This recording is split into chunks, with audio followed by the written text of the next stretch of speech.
ఇప్పుడు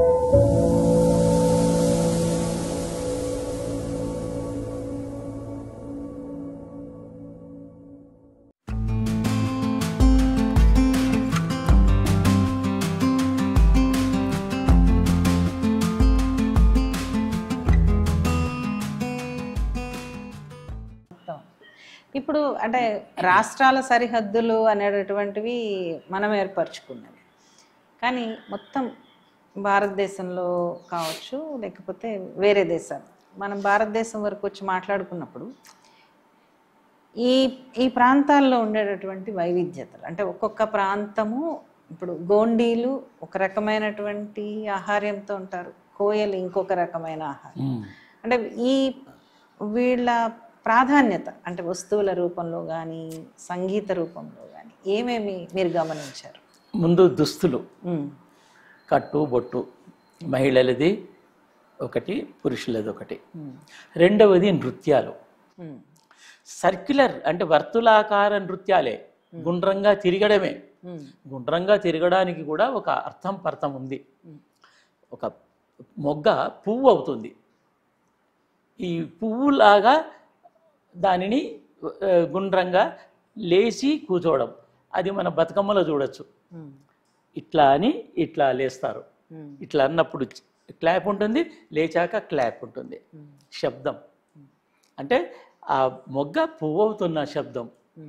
పువ్వుకి ప్రకృతికిలో పువ్వుకి ఎందుకు ప్రాధాన్యత అంటే పువ్వు నుంచి పుప్పొడి వస్తుంది, పుప్పొడి నుంచి ప్రకృతి పుడుతుంది, పెరుగుతుంది అభివృద్ధి. ఆ కాన్సెప్ట్ అంటే దీన్ని ఫెర్టిలిటీ సింబాలిజం అంటాం. ఈ ఫెర్టిలిటీ సింబాలిజాన్ని చూపడమే ఆ మహిళల డ్యాన్సే అట్లుంటుంది ఎక్కువగా. మళ్ళీ మనకు పురుషుడిది వేరే తిరిగి ఉంటుంది. అక్కడ కూడా అది మన కోలాటాలు అవి ఇవి చేసినప్పటికి కూడా ఆ రౌండ్ సర్క్యులర్ నృత్యాలే ఎక్కువ ఉంటాయి, కానీ అవి లేనివి కూడా చాలా ఉన్నాయి, అవి డీవియేట్ అయి ఉంటాయి. అందుకనే వాళ్ళ ఏ నృత్యం అయినప్పటికీ కూడా ఆ దానిలోనే ఉంటాయి. ఆ తర్వాత దింసా నృత్యం వేసినప్పుడు 17 జంతువులు ఆకారం ఎలా ఉంటుందో ఆ డ్యాన్స్ చేస్తూ ఆ ఆకారాన్ని వేస్తారు. నేను ఒక పుస్తకం కూడా రాశాను, అది ఎందుకో అది చాలామంది దృష్టిలోకి పోలేదు, ఇంగ్లీష్లో నాగపూర్ సౌత్ సెంట్రల్ జోన్ వాళ్ళకి ఇచ్చాను. ఓకే, అది దాంట్లో డిస్కస్ చేశాను. ఈ 17 ఆకారాలు. టైటిల్ ఏంటండి పుస్తకం? Dhimsa dance in tribal area. అది మన అరకులో చూడండి, ఆదిలాబాద్లో చూడండి, అదే. ఆ తర్వాత వాళ్ళు స్త్రీలు చప్పట్లలు, కోలలు ఇవి ఉంటాయి. ఆ తర్వాత నృత్యం చేసేవాళ్ళు ఆహార్యం, వాళ్ళు ఆ తెగకి సంబంధించిన ఆహార్యం. గుత్తికోయలైతే ఈ పైన ఈ 2 ఎద్దు కొమ్ములతోటి చేసిన ఇది ఉంటుంది, నెమలీక ఉంటుంది. ఛత్తీస్గఢ్లో అయితే నెమలీక ఉండదండి. నెమలీకలతో దేవతలకి పెడతారు, కానీ అద్భుతమైన శ్రేష్టమైన బేంగ్రాజ్ పక్షి ఈకలన్నీ పెట్టడము వాళ్ళ ఆచారం. అయితే ఇవాళ ఆ బేంగ్రాజ్ పక్షి వేటగాళ్ళు మరి మన ఫారెస్ట్ డిపార్ట్మెంట్స్ అవి ఏం చేస్తున్నాయి తెలియదు, కానీ ఆ పక్షులను చంపి ఈకలను పీక్కొని పోతున్నారు. అంత శ్రేష్టమైన అది అట్లాంటి ఎన్నో విషయాలు మనకు తెలుస్తుంది. మన కృష్ణ భగవానుడు మనకు నెమలీక పెట్టుకుంటాడు, కానీ వాళ్ళు బేంగ్రాజ్ పక్షి వాళ్ళ దేవతకు పెట్టుకుంటారు, వాళ్ళు పెట్టుకుంటారు. అది రియల్ ట్రైబ్. అట్లా మీ వస్తు సేకరణలో మాస్కులు కొన్ని కనిపించాయి, చెక్కతో కనిపించాయి, వాటి ప్రాధాన్యత? మాస్క్ నాటకాల్లో ఉపయోగిస్తారు.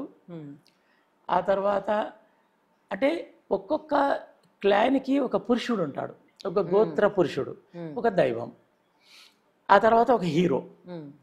ఇవి కంపల్సరీ ఎవరికైనా. అయితే వీళ్ళని రిజెంబుల్ చేసేటివి కొన్ని ఉంటాయి. జనరలైజ్ చేసి ఇది గోండి మాస్క్ అనేది ఒకటి ఉంటుంది. మూడవది ఏంటంటే పిల్లలకి ఈ గోత్ర పురుషులను వీళ్ళని పరిచయం చేయడం కోసం చిన్నవి చేస్తారు. అవి ఎక్కువగా కనబడాయి. పిల్లల ఆట వస్తువులుగా ఉండిపోతాయి. పిల్లలు వాటిని ఎక్కడో పడేస్తారు. పెద్దవాళ్ళు మాత్రం వీటిని పూజార్హమైనటువంటి స్థలంలో పెడతారు కాబట్టి అవి కొన్ని బతికి బట్టకడతాయి. ఇకపోతే పిల్లలకి కొన్ని పక్షులను, కొన్ని జంతువులను పరిచయం చేస్తారు చిన్నతనంలోనే. అంటే ఇవి వచ్చినప్పుడు మనం చంపకూడదు, ఇవి వచ్చినప్పుడు మనము ధాన్యం వేయాలి, ఏదైనా వాటికి ఆహారం వేయాలి అని చెప్పడానికి వీటిని పరిచయం చేస్తారు. మనకు పలకల మీద, పేపర్ల మీద ఇప్పుడు బొమ్మలు గీసి చూపిస్తాం, అది వాళ్ళు వస్తువును చేసి చూపిస్తారు. అది బాగా హత్తుకుపోతుంది. అట్లా అనేక రకాలుగా ఇప్పుడు గ్రీకు, మెసొపొటేమియా అట్లాంటి నాగరికతల్లో ఈ మాస్కులతోటి నృత్యాలు, అంటే ఇప్పుడు ఒక నటుడు ఒక మాస్క్ పెట్టుకొని వాడు పాట పాడుతుంటాడు అంటే ఈ క్యారెక్టర్ని నేను రిజెంబుల్ చేస్తున్నాను అని అర్థం. మళ్ళీ అది తీసి పక్కన పెట్టి ఇంకొకటి వేసుకుంటాడు, వీడికి జవాబుగా దానిని చెప్తుంటాడు. ఈ రెండు పట్టుకుంటాడు, ఈ రెండు సంభాషించినట్టుగా వీడు మాట్లాడతాడు.